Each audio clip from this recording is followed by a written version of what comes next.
Raul Must, Yonex Estonian International, oled poolfinaalis, oled vist praegu väga rõõmus?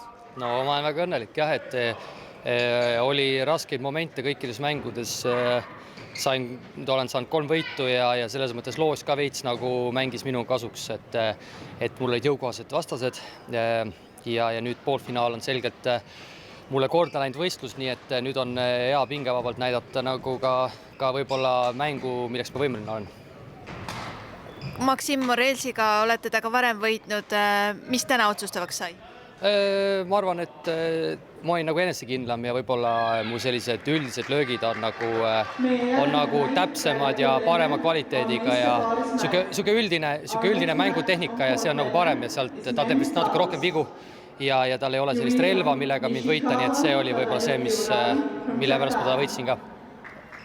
Järgmine vastane on jaapanlane, kas Aasia mängija on sulle põhimõtteliselt ebamugavam või ei ole vahet, kelle vastu mängin? No selles mõttes, et ei ole vahet, kelle vastu mängin, aga jaapanlased on lihtsalt tasemelt väga head mängijad. Et selgelt on raske mängija ja